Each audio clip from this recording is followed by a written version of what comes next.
आज Doubtnut app download करें। Doubtnut पर अपने सभी गणित, रसायन विज्ञान, भौतिक विज्ञान और जीव विज्ञान के डाउट्स का करो सफाया। बस प्रश्न की फोटो खींचो, एक ही प्रश्न को क्रॉप करो और तुरंत वीडियो सोल्यूशन पाओ। अभी डाउनलोड करें। हेलो फ्रेंड, प्रश्न है वैज्ञानिकों पृथ्वी पर प्रजातियों की कुल संख्या का आकलन कैसे करते हैं। तो आइए इस प्रश्न का उत्तर देख लेते हैं। ठीक है, तो जो पृथ्वी है उस पृथ्वी पर मौजूद जो जीव है उस जीवों में पाई जाती है विविधता। ठीक है, जो पृथ्वी पर पाई जाने वाली जो प्रजातियां हैं उनमें कई विविधता रहती है, वह पाई जाती है। ठीक है, जैसे कि इनका जो आकलन है वह कैसे लगाया जा सकता है। जो नई प्रजाति है उन नई प्रजाति की जो खोज है उस खोज की जो अनुमानित दर, यह जो वैज्ञानिक रहते हैं उन वैज्ञानिकों के द्वारा जो पृथ्वी है उस पृथ्वी पर जो प्रजाति रहती है। ठीक है, जो वैज्ञानिक रहते हैं उन वैज्ञानिकों के द्वारा जो पृथ्वी पर जो प्रजातियां हैं उन प्रजातियों की जो संख्या है उस संख्या का जो आकलन रहता है उसमें जो प्रथम विधि क्या रहती है कि जो नई प्रजातियां हैं उनकी खोज की अनुमानित दर। ठीक है, और दूसरी क्या रहती है कि जो उष्ण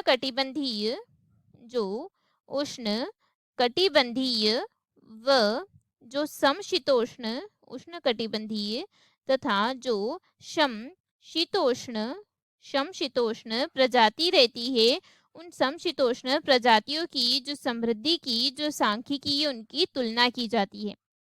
ठीक है, जैसे कि जो कीट हैं उन कीटों को संपूर्ण रूप से अध्ययन जो कीट है उन कीटों के संपूर्ण रूप से अध्ययन किए गए जो समूह रहते हैं उन समूहों को जो किए गए जो अध्ययन रहता है उनका जो समूह रहते हैं उन समूहों की क्या करते हैं, समूह की तुलना होती है। कैसे?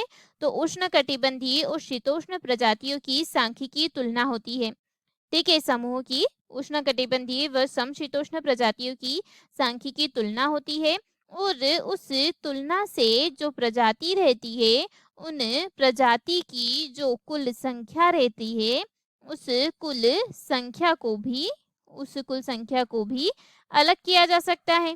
ठीक है, तो पृथ्वी पर प्रजातियों की संख्या का जो सकल अनुमान है वह पूर्ण घोषणा के रूप में पौधे, जंतु, इन सभी के जो प्रजाति रहती है उन प्रजातियों के साथ जो अनुपात को आकलित भी किया जाता है।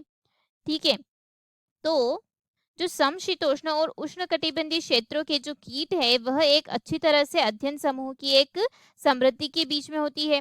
ठीक है, जिसके द्वारा जो पारिस्थितिकविद है उनके द्वारा जो पूरे संसार में मौजूद जो प्रजाति है उनकी गणना की जाती है। ठीक है, फिर इन अनुपात को पृथ्वी पर मौजूद जो कुल प्रजाति की समृद्धि रहती है उनके गणना करने के लिए पौधे तथा जंतु का अन्य जो अलग अलग समूह बनाते हैं और फिर उसके साथ उसकी गणना करी जाती है। ठीक है, फिर जिससे प्राप्त होता है कि पृथ्वी पर प्रजातियों की कुल संख्या का आकलन क्या है। तो यह था प्रश्न का उत्तर। वीडियो को देखने के लिए धन्यवाद। कक्षा 6 से 12वीं से लेकर नीट, IIT, JEE वो एडवांस के लेवल तक 1 करोड़ से ज्यादा छात्रों का भरोसा। आज ही डाउनलोड करें डाउटनेट ऐप या व्हाट्सएप करें अपने सारे डाउट्स 8400 400 400 पर।